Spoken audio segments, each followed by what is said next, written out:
उन्होंने बातचीत की है शिक्षा मित्र की भी, उसमें कई केस में खामियां हैं। हालांकि मैं नहीं कहता कि कोर्ट में क्या है वो शिक्षा मित्रों का मसला है, लेकिन मेरा मानना है, आपने भी बताया कि उसमें केस में कई बड़ी भूल चुके हैं और उन्होंने बड़ी डिटेल बात की। हालांकि मैं उस दिन काफी बिजी था तो मैं नहीं जा पाया, हालांकि वो रुके भी थे एक दिन दिल्ली में। कोर्ट न्याय तो देता है लेकिन न्याय आधा अधूरा होता है, और उसमें सरकारें फिर अपने मंसूबे से न्याय तय कर देती हैं कि कहां हमारे कौन कौन से शब्द काम के हैं वो प्रयोग कर लेती हैं, जो अनुप्रयोग हैं उन्हें छोड़ देती हैं। जी सर। जी सर,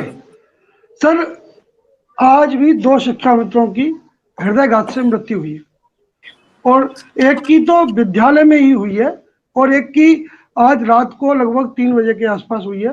तो मैं उन दोनों साथियों को अपनी श्रद्धांजलि व्यक्त करता हूं, और साथ में सर मैं आपसे एक निवेदन करता हूं कि आप बीजेपी भी एक व्यक्ति को, प्रवक्ता को अपनी डिबेट में जरूर बिठाने का कष्ट करें, जिससे कि आपके सामने आते हैं। जी, रोज नहीं आते, नहीं आते हैं, वो रोज इसलिए नहीं आते कि 9 लोग होते हैं एक साइड, एक आदमी एक साइड होता है तो सामना करने से कतराता है।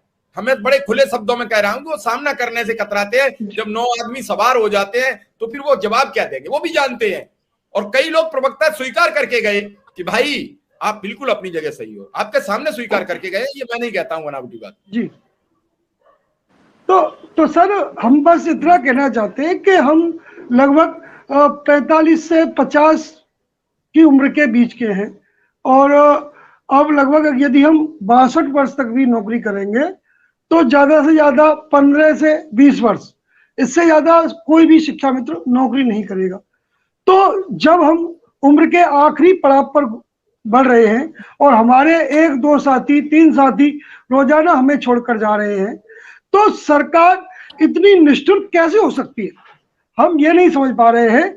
सरकार के पास में रोजाना संदेश जाता है, ट्विटर के माध्यम से, फेसबुक के माध्यम से, जैसे भी हम पर सोशल मीडिया है उस तरह से हम सरकार को संदेश भेजते हैं कि आप हमारी सहायता कीजिए, हम मरे जा रहे हैं, रोज मर रहे हैं, हम में से 1, 2, 3, 4 रोज कम हो रहे हैं।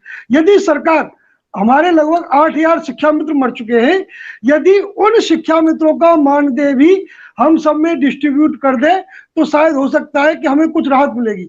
लेकिन सरकार जो 10,000 रुपए शिक्षा मित्र के मरने से बचते हैं उसे भी अपने खाते में रख करके उसे अपने हिसाब से खर्च करती है, वो भी सरकार हमें नहीं देना चाहती।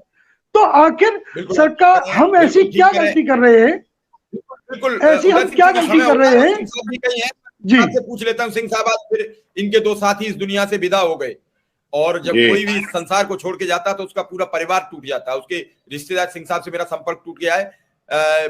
दिनेश बाबू रोज हमारे साथ जुड़ने का प्रयास करते हैं, लेकिन उनका नेटवर्क इशू बहुत बड़ा रहता है। आज भी जुड़े हैं लेकिन उनका नेट काम नहीं कर रहा है, और जब तक नेट काम नहीं करेगा तब तक हम ना बात पूछ सकते हैं ना हमारी हो पाती है।